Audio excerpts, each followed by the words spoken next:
24일 수요일 찾아오는 아침 예배에 참여한 모든 대학 청년부 공동체 여러분 환영하고 축복합니다. 오늘도 함께 말씀을 묵상하고 기도하며 하나님과 인격적으로 만나는 교제의 시간이 되기를 소망합니다.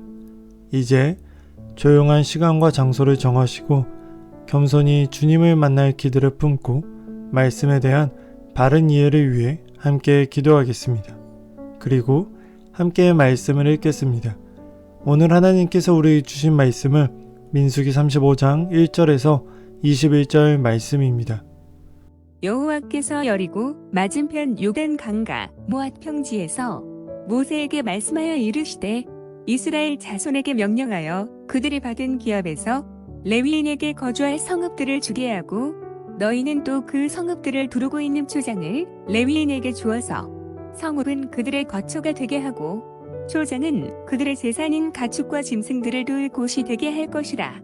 너희가 레위인에게 줄 성읍들의 들은 성벽에서부터 밖으로 사방 1000규빗이라. 성을 중앙에 두고 성 밖 동쪽으로 2000규빗, 남쪽으로 2000규빗, 서쪽으로 2000규빗, 북쪽으로 2000규빗을 측량할지니 이는 그들의 성읍에 들이며 너희가 레위인에게 줄 성읍은 살인자들이 피하게 할 도피성으로 6성읍이요 그 외에 42성읍이라. 너희가 레위인에게 모두 48성읍을 주고 그 초장도 함께 주되 너희가 이스라엘 자손의 소유에서 레위인에게 너희가 성읍을 줄 때에 많이 받은 자에게서는 많이 떼어서 주고 적게 받은 자에게서는 적게 떼어 줄 것이라. 각기 받은 기업을 따라서 그 성읍들을 레위인에게 줄지니라. 여호와께서 또 모세에게 말씀하여 이르시되 이스라엘 자손에게 말하여 그들에게 이르라. 너희가 요단 강을 건너 가나안 땅에 들어가거든 너희를 위하여 성읍을 도피성으로 정하여 부지 중에 살인한 자가 그리로 피하게 하라. 이는 너희가 복수할 자에게서 도피하는 성을 삼아 살인자가 회중 앞에 서서 판결을 받기까지 죽지 않게 하기 위함이니라. 너희가 줄 성읍 중에 6을 도피성이 되게 하되 세 성읍은 요단 이쪽에 두고 세 성읍은 가나안 땅에 두어 도피성이 되게 하라. 이 6성읍은 이스라엘 자손과 타국인과 이스라엘 중에 거류하는 자의 도피성이 되리니 부지 중에 살인한 모든 자가 그리로 도피할 수 있으리라. 만일 찰 연정으로 사람을 쳐 죽이면 그는 살인자니 그 살인자를 반드시 죽일 것이요 만일 사람을 죽일 만한 돌을 손에 들고 사람을 쳐 죽이면 이는 살인한 자니 그 살인자는 반드시 죽일 것이요 만일 사람을 죽일 만한 나무 연장을 손에 들고 사람을 쳐 죽이면 그는 살인한 자니 그 살인자는 반드시 죽일 것이니라.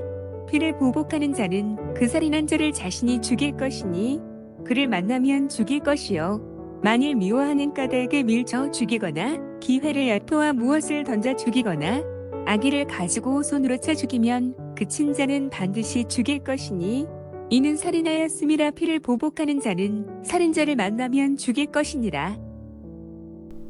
건축가 유연주는 도시계획은 디자이너의 손을 떠나는 순간 진화를 시작한다. 그 안에 사는 사람들의 삶이 반영되기 때문에 인간이 추구하는 것과 욕망이 드러난다 라고 합니다. 인간의 욕망이 만든 도시와 달리 가나안 땅에 대한 하나님의 구상에는 어떤 가치가 담겨 있을까요? 레위인은 각 지파에 흩어져 살 곳을 얻었습니다. 이것은 가나안 땅 전체에 대한 하나님의 권리를 주장하는 의미입니다. 레위인은 지파의 경계지역에 거주하며 지파 간 완충 역할을 하고 가나안 문화를 일소하고 거룩한 문화를 만드는 역할을 합니다. 오늘 우리도 세상을 등지는 것이 아니라 세상 속에서 교회와 성도의 사명이 레위 지파와 같습니다. 도피성은 부지 중에 살인하였으면 재판을 받기 전까지 복수를 피하도록 마련됐습니다. 이스라엘 안에서 억울한 죽음을 방지하여 공의로운 사회를 이루기 위한 제도입니다. 요단 동편과 서편에 있었기에 이스라엘 전역 어디서든 찾을 수 있었고 모두에게 열려 있었습니다. 차별이 없는 인권입니다. 고의성 여부를 가르는 기준은 두 가지입니다. 살인의 도구와 살인의 동기입니다. 하나님은 사람도 귀하게 보시지만 죄악도 엄하게 다루십니다. 생명 경신은 물론 마음속 미움까지 용납하지 않으십니다. 생명의 하나님의 자녀들이 약속의 땅에서 지켜야 할 최우선 가치는 생명입니다. 건축가 유현준의 말처럼 약속의 땅에 대한 하나님의 구상과 기대를 저버린 이스라엘 역사, 땅의 크기 말고 그 땅에서 이루어야 할 가치에 주목해야 했으나 그러지 못했습니다. 경계는 사라졌고 공의는 무너졌고 생명은 무시되었습니다. 함께 말씀을 묵상하는 여러분, 오늘 우리가 지켜야 할 최우선의 가치는 무엇인가요? 오늘 우리는 하나님의 나라를 복원해야 합니다. 그 마음이 우리의 소명이며 그 꿈이 우리의 비전이 되기를 축복합니다.